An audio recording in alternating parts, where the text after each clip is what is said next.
What's up, everyone? Welcome to my corner of the internet. I'm your host, Ryan Cramer, and this is Crossover Commerce, presented by PingPong Payments, the leading global payments provider helping sellers keep more of their hard-earned money.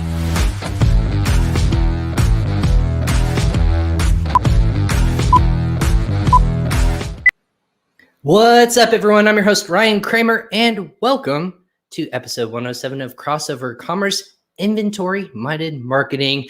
With the new inventory restrictions on top of COVID-related supply chain issues, inventory management has become a subject that has become increasingly important towards scaling and business success. So today, to help clear up some of these headaches, we're going to discuss inventory-minded marketing and why marketing inventory relationship is vital for online seller success.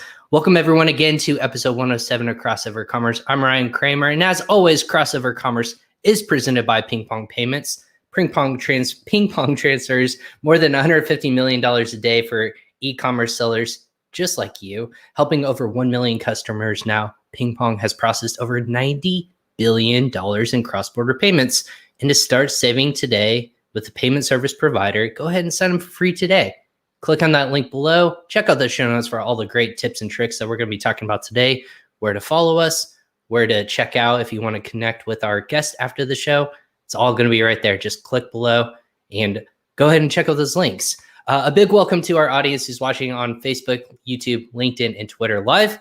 Or if you're listening to us via podcast on audio version, whether it's on Amazon Music, Spotify, Apple, or Google Podcasts, wherever you consume a podcast, that's where we're going to be. Thanks for listening to us live.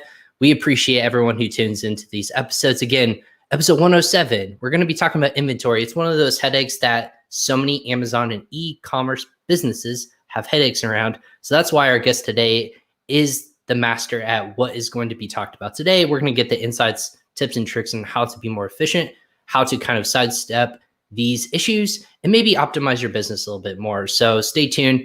Really excited about having her on today. About our guest today, actually, Chelsea is the co-founder of SoStocked.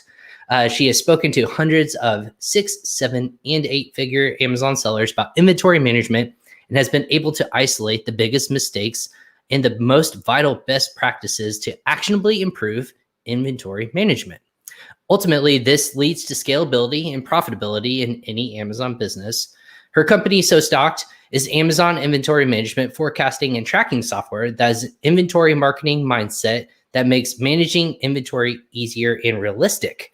Developed by her and her team based on extensive feedback from hundreds of sellers, SoStocked is fully customizable and fully understandable so that you can trust the numbers, fine-tune your forecast, and finally ditch those Google spreadsheets, or I should say other spreadsheets. Don't want to pigeonhole myself into Google spreadsheets, but anyways, just ditching them in general is a great thing. SoStocked is fast becoming a go-to tool with Amazon sellers just like you in inventory management. Go ahead and give me a warm welcome. Shout out to Chelsea Cohen of SoStocked. Chelsea, how are you doing today? How are you? You're on the road today. Yeah, I am. I'm traveling. I'm in New Mexico right now, so we're in a hotel. But we wanted to make this happen. So I see there's a couple of comments. Good morning, Lisa. Nice Lisa over there at Link Up Leaders. Lisa's always tuning in, so we appreciate Lisa always at least catching us for a little bit. I know you were on their show, but there's a lot going on right now, right? Yeah. There's obviously with not just traveling going on in the United States here. If you're listening to us abroad, so much has been kind of happening in the last week, crazily, but you and your team have been focused on this one major issue, I should say, or major process for such a long time now, but you have it down to almost a science. So for people who may not know your background or kind of the sales history, but also the SoStocked history, I want to say so stoked. I blame my coworker because he goes, it looks like so stoked. Like I'm like really excited, and I've always in my head want to say so stoked now, so I blame him. If I say that today, everyone, I apologize. But it's an exciting phrase. So stoked. How'd this come about? What's kind of the history behind it? So I've been a seller since 2014 and got into kind of the mentor / coaching space a little bit in 2015 and 16. Worked with Ryan Moran as one of his mentors. So kind of the gradual process, I was getting into, working with a lot of other sellers. And, around about 2018, I realized, there was a big margin crunch. People were having trouble with margins. I myself in my own company was having trouble with margins shrinking and trying to isolate what are those things that I can control that can put the money back in my pocket and increase the profitability of my company. And it came down to a lot of inventory management mistakes that I was making. So with those inventory management mistakes, knew I had to get really good at inventory management. So I kind of dove in and realized how much time it takes to really get good at inventory management. And in that process, I started looking for various different tools. A software can hopefully do that. And, tried a couple of different softwares. Some were very expensive. Some didn't really make sense to me. They made sense for some of my products, not for all of my products. It just seemed too cookie cutter. I have an accounting background, so numbers have to make sense to me. And the numbers just didn't make sense. It was these secret algorithms and, you don't need to know, you're not smart enough to know. And that just didn't kind of fly for me. And, I wanted to understand the numbers. And I also wanted to be able to customize the numbers because, let's face it, we know more about our business than an algorithm does, right? Just look at Amazon and Amazon's algorithm and what they think we should be able to send in. So we should be able to say, okay, past data is good, right? We need to use past data to help predict future sales. But what about all of the things that we have planned? An algorithm doesn't know that we are going to aggressively market this particular SKU or do a lightning deal or work with an influencer. Amazon or the algorithm doesn't know that. So we need to be able to tell them that. And that's why so many people stuck to spreadsheets. And in asking around in the masterminds that I was part of, what are you using? What tools are you using? What software are you using? And the answer invariably came back as, we've tried everything. Nothing seems to work. We've gone back to spreadsheets. So that was kind of the start of they just abandon ship and then go back to what they're used to, right? Yep. Yeah. So, because obviously something wasn't working right. And I saw that as an opportunity, never been in software, never built a software before, but saw it as an opportunity to fill a gap. Right. And so I decided, well, I'm just going to have to find someone who's willing to do this. And 2 weeks after I decided that I was just going to find someone, I ran into Dan Fernandez. He's the founder of Thomason.com. I had heard of Thomason and used Thomason in 2015. It's a brand influencer connector. So brands can find influencers to talk about their product. And so he was a speaker at an event I was a speaker at. Small event outside of Sugar Land, Texas. And he was a last minute addition. It was just all sorts of, serendipity. And we hung out that whole weekend and he kept complaining that he was bored and he needed a new SaaS project. And I needed someone to build a SaaS project for me. There you go. So I kind of, I was like, hey, I want to do this. And he was just like, he thought at first that I wanted to have him make it. And I was like, no, I want to do this with you. And that was when, he really saw that we could do something because, I was already in the seller space. I already knew it, all about Amazon, and I knew a lot of people in the space. So that was kind of when it all started. Was mid 2018. We ended up launching 2019. Wow, so you guys were ahead of the curve before all the issues we're having right now. Did you ever think that? So when you mentioned back, the phrase that I caught on, and I'm really drawn to, is the numbers were wrong. When you say that. Mm-hmm. Obviously, it's not like it's supposed to be 10 units, but it's actually 8. What do you mean by numbers are wrong? Can you go a little bit more detail, like what that would mean for a seller? Yeah. So we tend to look at, how much did I sell last year? How much did I sell, last season? And not putting the stock outs or sales spikes in there, or putting those things in and they're wrong. Right. For example, you can be stocked out and you can be looking at the last 30 days of sales and you can say, okay, well, I'm stocked out and I was stocked out for 10 days, but then Amazon found 1 unit and one of those days was marked as an in-stock day because you sold one unit, but that inventory potentially, sells 150 units. That's a huge difference when you're looking at the past 30 days of sales. So, that in itself, we call it daily adjusted velocity, and it's adjusted for sales spikes and stock outs. That's kind of the first foundational thing, is how are you looking at your inventory? And the past 30 days, you're going to remember a stock out, but last year, you may not, especially if you have, dozens of SKUs or hundreds of SKUs like some people have. Right. If you're managing at scale, I can't imagine people knowing specific days when they were actually stocked out and how long each SKU and inventory levels were stocked out. That's fascinating, because I would think that Amazon would make that as just a check mark, almost like a day like you were in stock. Super simple, straightforward, like Amazon does with their reporting systems. But that regards, how big of a swing can that be in terms of other softwares or other for a seller? How big of an impact can that be in terms of inventory or revenue projections moving forward? What's that impact to your pocket? I mean, it depends. It depends on, the individual account.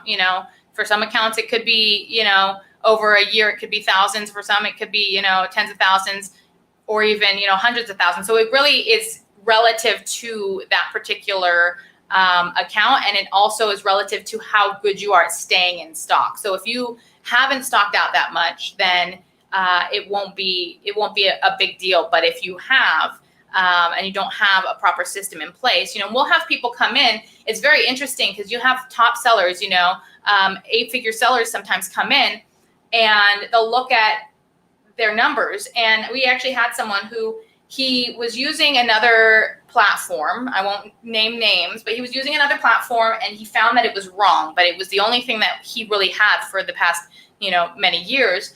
And then he looked at, okay, well, there are specific SKUs that I actually have to override and do the calculation. And he would always skew higher with his calculation. And so he was looking at, what does that other software say? What does SoStocked say? What does his spreadsheet say? And he found that even his spreadsheet was skewing low. And he all of a sudden realized why he was running out of stock. So, and that's, and this is one, a big time seller who had already figured out that things weren't going right, but he was still skewing low. I think it was that software said he was selling 8 units a day, and he was in the wholesale space, 8 units a day. He said it was selling like 12 units, and we said he was selling 15 units a day. And so all of a sudden he realized, oh, this is why I'm stocking out. And he was able to make that adjustment. So what's the number one reason people are stocking out? Is it just because of wrong numbers? Is that it? No, not exactly. Our industry is very marketing focused, and don't tend to vet inventory against their marketing plans. It can be wrong calculation, but often it's not really putting your marketing plans into your inventory plans. I have a copywriting agency as well, so I've been able to be on that side of things, and able to see people who have created email campaigns for Mother's Day or lightning deals, and going into Mother's Day, saying on a whim, let's plan a sale, and running that sale, doing a 20% off coupon code, and then the next month running out of stock. And the reason behind that is that you didn't really plan it out. And so the cost of stocking out is much larger than what we think it is. We think the cost of stocking out is, the lost revenue, the cost of re-ranking, the cost to do air shipment, which all of that can be very expensive. But the additional cost of stocking out is all of the money that you spent on marketing to drive you into a stock out when you could have had full price sales.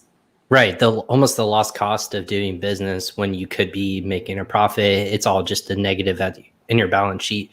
Fascinating. So a lot of people are probably listening to this, and they're thinking it's just a nightmare. It's almost a daunting task, right? When I look at as a beginner seller versus maybe a more experienced seller.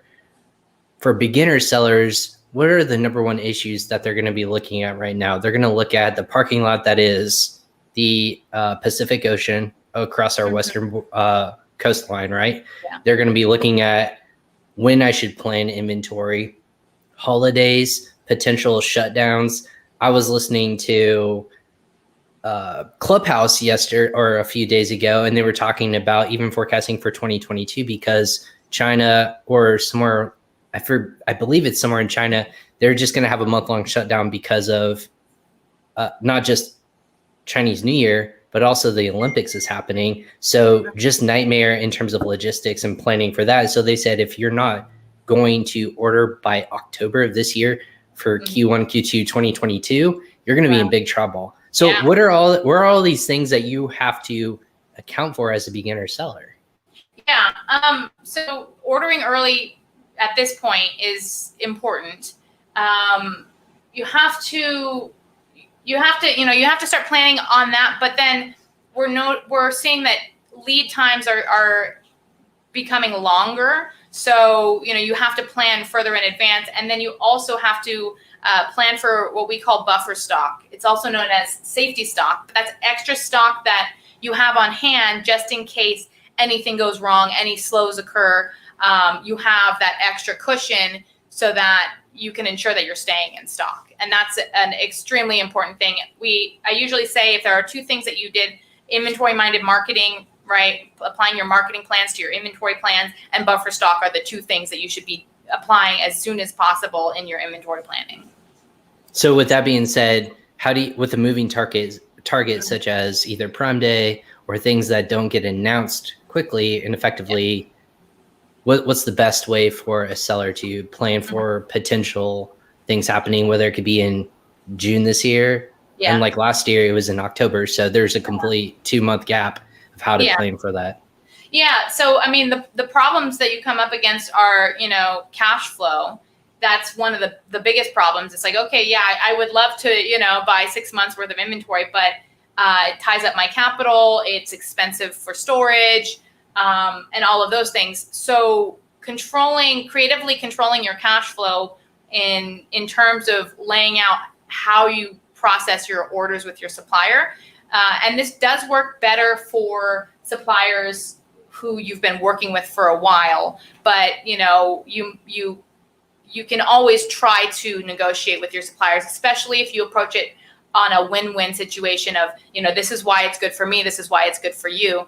But the way that you would potentially lay that out, for one, you need to have a third-party warehouse. You need to have that backup just because Amazon doesn't allow you to send enough inventory in to be able to feasibly flow that, keep that cushion there. So I would say, you have a cushion at Amazon based on what they will allow, and also making sure with these new restock limits, making sure that you don't have too many slow movers kind of taking the space of some of your best sellers. We've got this new storage type limit. So, doing an assessment, I said that initially doing an assessment to make sure that you're prioritizing your best sellers and potentially running a liquidation sale on some of those slower sellers. That's going to, one, free up space for your bigger sellers, but also the additional velocity at that time is going to allow for more restock limit because we are on a storage type, which means all ASINs, the velocity of all ASINs are being combined. So to do a quick boost and free up some space, running a flash sale on some of those, slow movers, excess inventory is a good first step to planning, especially when we have Prime Day coming up and, you're nervous about the amount of inventory you don't have at the warehouse. Doing that, having a local third-party warehouse, and then also working with your supplier to have a third-party warehouse with your supplier or nearby. Most people will be able to store inventory at their supplier's warehouse, often for free for up to about 3 months. And that's something that you can negotiate with your supplier. And they will only require you to pay the final payment on what you ship out. So you can say, order 10,000 units of a product and ship 3, and then keep the other 7 there and then ship it out, every month for the next 3 months, ship out the remaining inventory. And so you're only putting the deposit down on that 10,000, say it's 30% down on that 10,000. and then you send the first 3, and then you pay the other 70% on that 3,000. And so that 7,000, you're not paying all that money. You're paying it as you're sending it in and you're using it. That's a fantastic tip, because I never understood people moving 10,000 units when Amazon will only allow, a couple thousand here or there because of the limits that you had mentioned. It's become such a nightmare for even not just beginner sellers trying to launch new products, but it's seasoned brands who have been there long enough.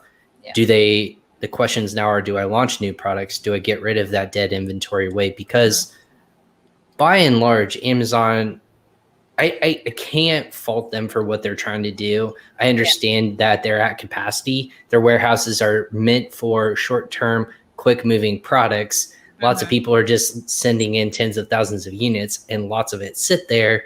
Yeah. It incurs fees, but it's not accounting for the quick velocity that they could be turning and burning, if that makes sense. So, yeah, exactly. With that being said, are we going to start to see this influx of third-party warehousing growth boom? Is that where the industry is heading because of this? It's interesting, because you would think that was what would have happened last year, but we actually saw a lot of closures last year of warehouses, and they basically had to either sink or swim. I do feel like it's going to head in that direction. It has to be profitable for them. But one of the things that occurred was Amazon was sending back so much inventory that, with some of these changes, that they ended up just getting swamped. And so, I had a friend who owns a warehouse, and he was saying, he's got probably $100,000 in fees sitting there. He doesn't know who to charge, because Amazon sent out so much inventory. They're so busy, and they didn't have time to sort through whose stuff is this that we're actually housing. And so he basically had to start thinking of, okay, let me open up and get a bigger warehouse. Let me hire more staff. I got to train them up. So that's starting to happen, is that the scalability of that business is not extremely fast. And so we did see, I have a warehouse that we were housing in that ended up shutting down, and we had to pay the additional fees to ship it to my friend's warehouse. And so, I think that you're going to start seeing the cream will rise to the top. And, the people that are good at what they do and can scale will be opening up. But you do have to be careful with who you put your stuff with. Because if you've got someone who they're trying to take on business as a last ditch effort to stay alive, and then you send all your inventory there, and then they shut down in a couple of months, then you have to pay to transfer all of that inventory out of that warehouse. So it's very important to talk to warehouses. I do think that there will be more people coming into this space and taking advantage of that. But you do have to make sure that they know what they're doing. When I hear that, it scares me even more as a seller who wants to get online. Is this going to be something where, when you're talking about getting into the Amazon space, your barrier to entry just becomes even higher?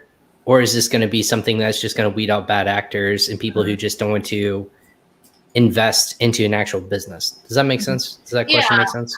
Yeah, anyone who's getting into private labels specifically, and private labels where the majority of the storage is. So if you're into wholesale, you're able to purchase a low enough amount of inventory that you're not storing it. If you're in retail arbitrage, if you're, drop shipping, of course, those types of Amazon sellers are not going to be very much affected by this, because they're able to purchase in smaller amounts. Private label is going to be affected for sure.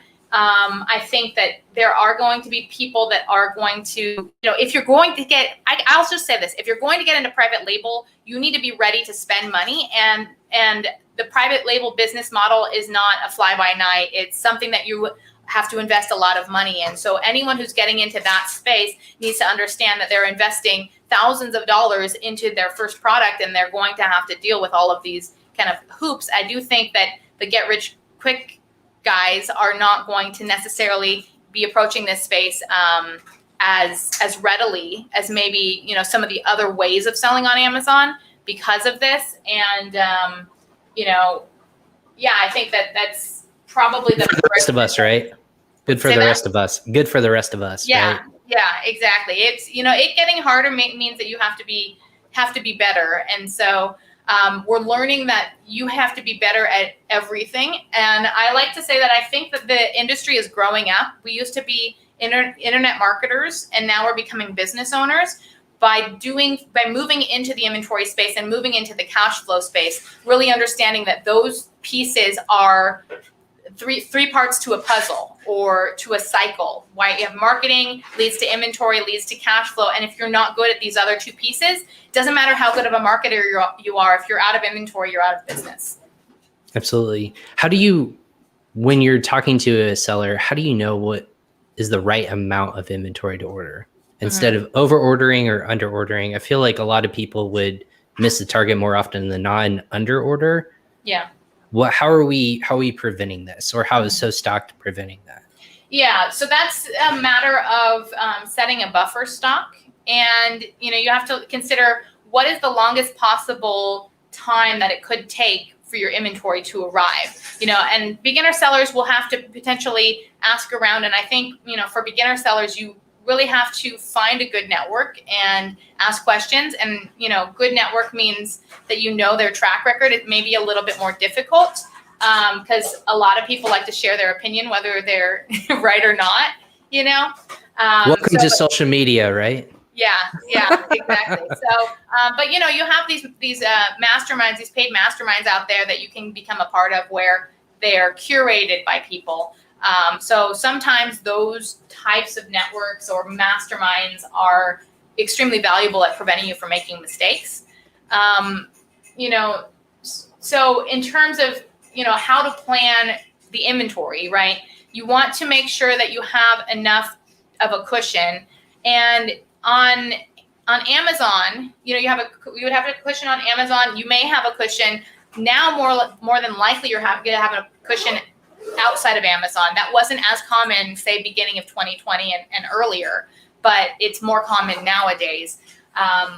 The first thing that you need is, especially with your best sellers, try to have a cushion of, say, 30 days of inventory there. And you need to do that calculation based on your adjusted daily velocity, right? Making sure that on a good day, how much are you selling? On an average day, how much are you selling? And the other reason to have that amount of inventory at Amazon is that Amazon does something called Geo Ranking. And right. Geo Ranking is like ranking based on the location. And some of that has to do with how it's selling in that area. But a lot of it also has to do with the amount of inventory in that area. And, the thing that you have to realize, there's only a couple of things that Amazon promises. None of those things are that your product is going to be good. And, the majority of what they're promising is that it'll be easy to return that thing, right? Mm-hmm. And also that that for their Prime members, they're going to get it there in 2 days.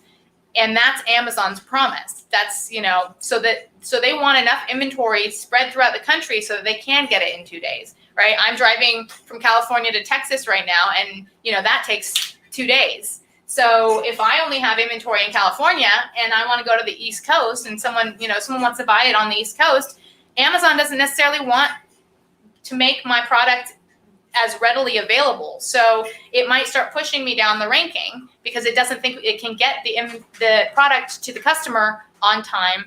Or, it might also start showing your competitors' ads versus your ads, on PPC. So these are things that are occurring in Amazon's algorithm. So having enough inventory is important. So having a buffer stock at Amazon, that's one of the things that the software does. You say, okay, I want 30 days of buffer stock. It'll calculate, what does 30 days mean? What does it mean right. based on your velocity? What does it mean based on your sales plans? What does it mean, looking forward? What does that 30 days look like? And it's going to adjust itself based on the season. Here's my question and kind of my beef with Amazon. Yeah. Amazon in itself as a consumer, or we as a consumer, we order something, even though it has a Prime badge and it's sold by Amazon, doesn't 100% of the time always get to me in 2 days. Yep. Again, depending on the time of day, but there's no repercussions, right? That's because they're either purchasing the products themselves, but there's no repercussions. Yeah. For sellers, on the other hand, you get significantly penalized Yeah. if that doesn't continuously happen. Mhm. Where's the protection for sellers in that case? It's expensive to keep up with those same ideals that the Prime badge gives you. But when Amazon doesn't deliver on their own quote unquote promises to a consumer, they don't have to live by the same rules. Is it because they make it, they can play? It's almost like playing tag with a friend, right? I'm on base and I can't get tagged. I'm constantly safe. Is that kind of where Amazon's standpoint is Yeah. they're never going to get tagged? I mean, Amazon is very good at making rules that they don't have to follow. Right. And it's kind of the cost of, playing in their sandbox, same thing where, we had a product that we connected to another product. Amazon was doing the same thing. And yet when we did it, we got slapped, and we ordered inventory based on these two products being connected and one product borrowing the traffic and the reviews from the other product.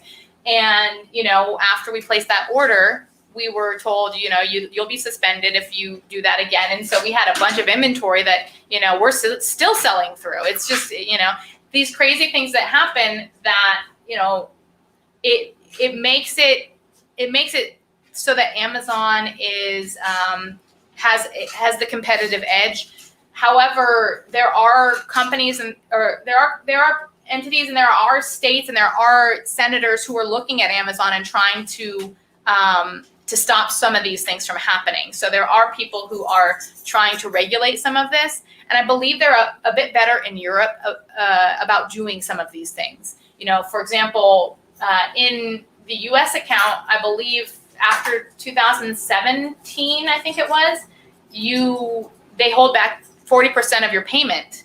And that's something that I don't think they do in Europe, because I think that the government just said, no, you're not allowed to do that. So I think it's enough pressure on our personal governments probably to try to make these changes. One of them was that Amazon has all this data about our products, and they then start sourcing their own product, and they have Amazon Basics. And, some people are saying that's not okay, and they've actually brought them to court on those types of things. So it's probably, just bringing enough pressure to bear for them to play by the same rules.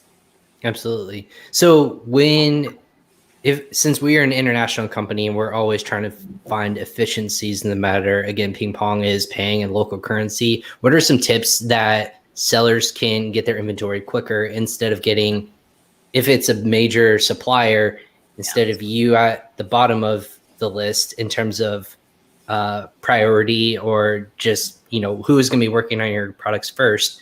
How do you get to the top of the list? What are some of the tips that you would suggest to sellers in order to start staying ahead of everyone else? Yeah. So one of them, which I found out about after talking to Hanu Worldwide, to Afolabi from Hanu Worldwide, he's partners with Norm Farrar. And we did a series with him. And one of the things that he brought up was High Speed Ocean. And I had no idea that there was something called High Speed Ocean. What is that for us that don't know? Yeah, so it's just an ocean freight that goes faster. So if for example, simply a boat, or a bigger boat or a faster boat. Exactly. We need a bigger boat, right? It's just something that goes faster. So I am not sure what the ocean freight or the high-speed ocean freight is right now, because everything is a lot longer. But back in when things were normal, it would be, instead of 30 days, you could get it in 12 to 15 days. Holy and smokes. So it was not as expensive as air freight. It was more expensive than ocean freight, not as expensive as air freight, and it was, twice as fast. Interesting. So it's just a quicker boat, faster inventory, getting from one to the other.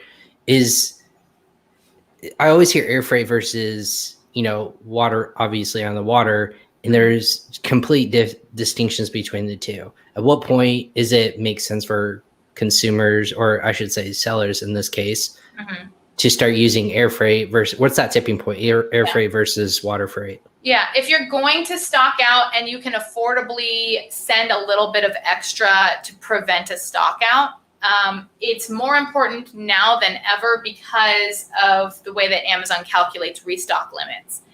Amazon does not have stockouts in their calculation, meaning that if you stock out, your restock limit is going to be much lower. So they're not doing daily adjusted velocity like we recommend everyone to do. And so it sometimes makes sense even more now than before to send inventory in by air if you're still going to be profitable and you only want to send in what you need. Don't undershoot that, because obviously that's going to be an issue for you as well. But so send what you need and then send the rest by sea. Mm-hmm. That makes more sense. So obviously we're talking about, a lot of people assume I'm getting my goods from China, which again, I believe 90%, 75 to 90% of most sellers are getting their goods from China.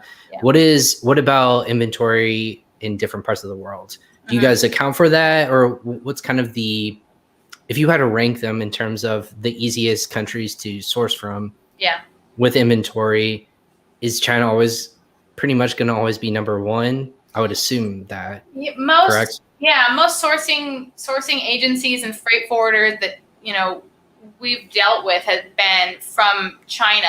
It's just especially sourcing. I think that there's just not the same network of vendors and resources in those areas, right? If you imagine that you want to do an inspection, you have to go find an inspection company that has boots on the ground, in Vietnam or in Pakistan, for example, if you're sourcing from there.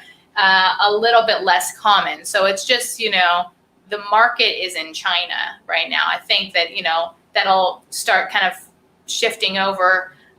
India's got some export that, is, good quality. And, and then locally, there's more things that are moving locally, especially in the supplement space. Is there an emerging market that you're keeping an eye on personally in terms of supplier chain logistics or any sort of country or marketplace? Not that I've personally been keeping an eye on. I talked to a lot of sellers, and majority of them are still in China. Yeah. Okay.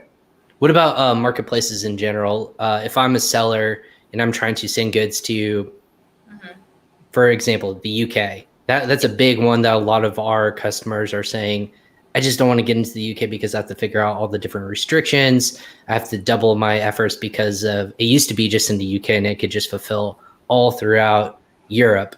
Yeah. I'm curious about Europe in your mind. Easier or harder than it was a year ago to get into and to figure out logistics wise?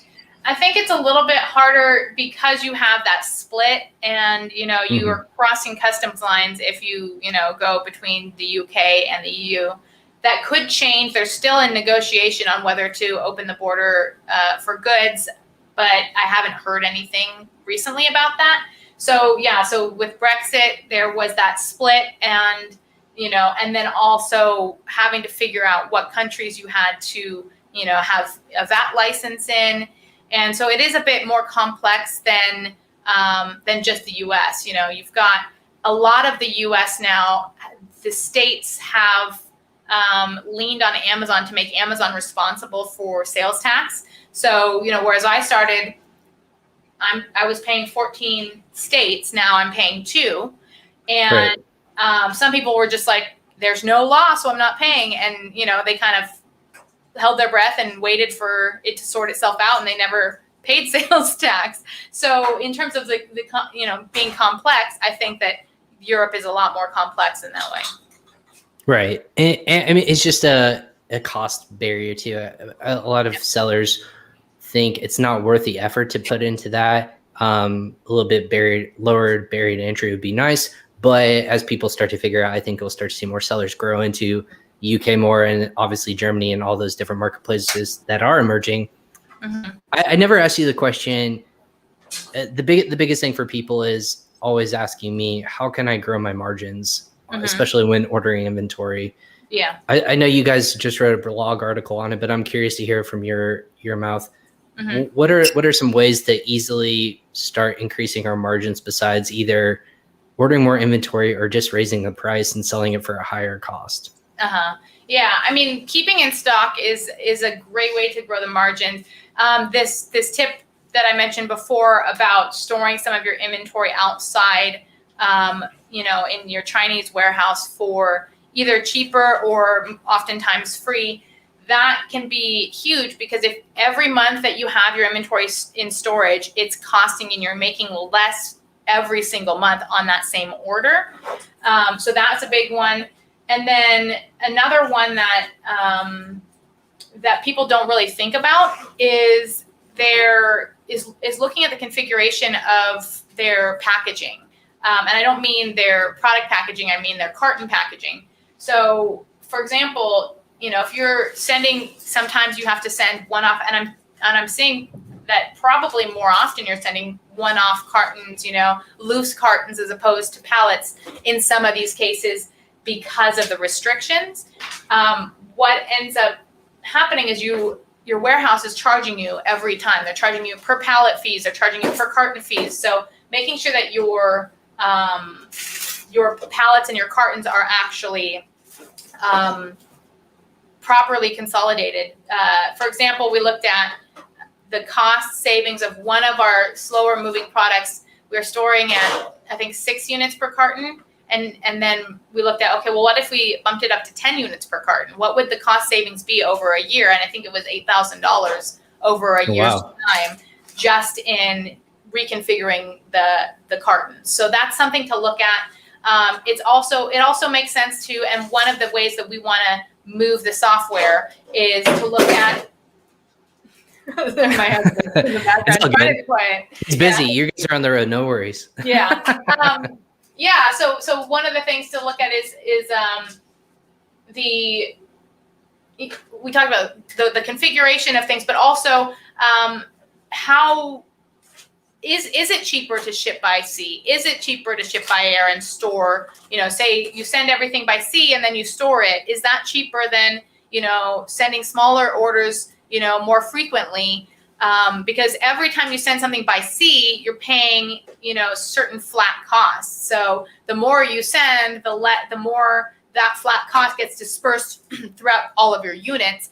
But so you think, okay, I send everything over by sea, but then does the storage cost end up canceling out the savings? Is it actually more expensive over time? So those types of calculations being done, and we never take time to do those calculations. And that's one of the things that we're going to be moving into later on this year, is doing those calculations so that you can actually see, we call it cash flow modeling or logistics modeling, to be able to see what is going to occur down the road and what's going to be more profitable.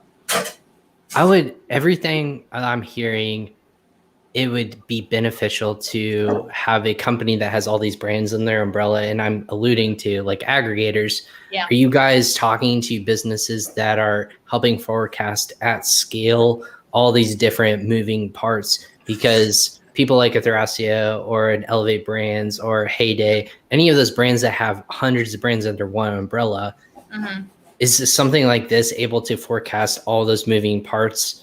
Or can you consolidate it so that they're being more efficient? Say, hey, if we moved all of our inventory and sent it all at once instead of 3 different ways a day apart, is there ways to do that? Or have you guys thought through that? We haven't gone into that yet. We're in the inventory side of things. Then we're going to be moving into the cash flow and logistics side of things, and that's definitely where we want to head. Gotcha.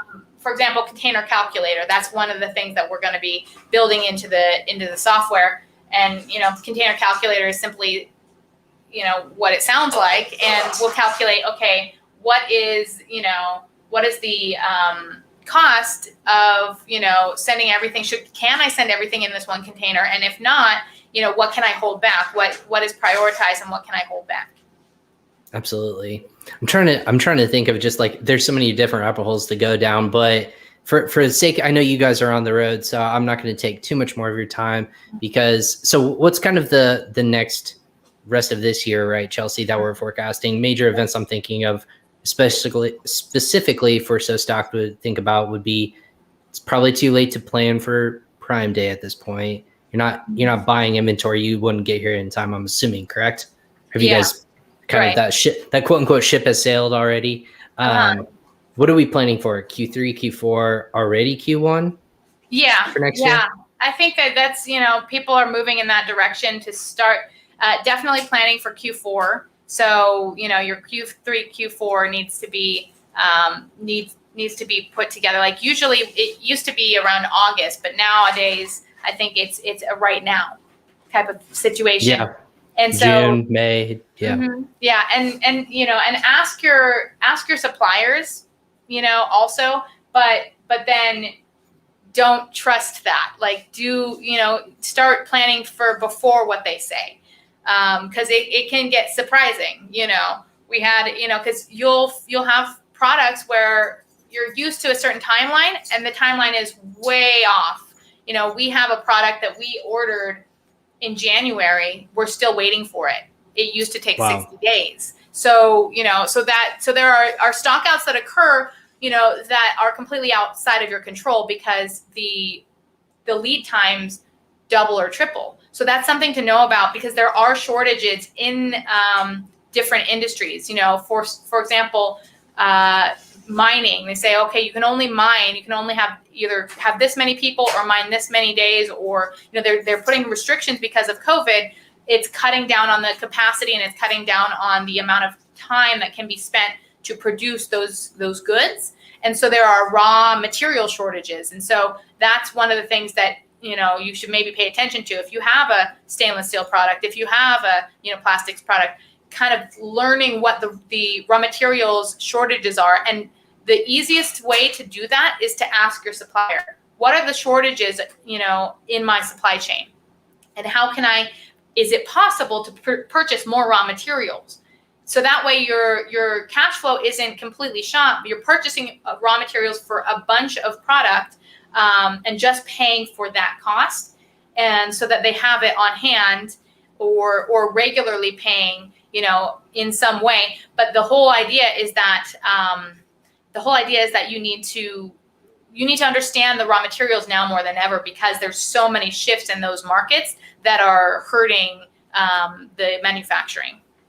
Absolutely. And good friend, he just commented on there. Francois said, don't forget about Chinese New Year. I'm prepping for that already, just because that's a time of year that I've never understood until this past year of once you go on holiday, even when they return that first couple of weeks, you're actually training new workers. So even quality might not be as high. And that's not for anyone's fault, but just people getting up to speed and understanding that maybe it's best to order a lot more with your Q3, Q4, even the beginning of Q1 inventory shipment before you hit your spring shipment as well. So, but Chelsea, where can people learn about SoStocked? I know I mentioned in the show notes earlier, all of the different ways that they can follow you on social media, but also the website. Is there a way to get in touch with you or a best way to contact you directly? Yeah. So to learn about SoStocked, you just go to SoStocked.com. And then to connect with me, go to SoStocked.com/connect. And all my socials are there, my email, link to demo calls if you want to jump on a live demo call with one of our team members.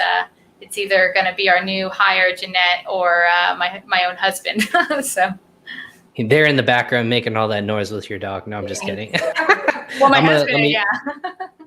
Exactly. Let me grab that real quick and I'll throw it in the chat below as well. Are you doing any sort of events coming up or speaking engagements in the year?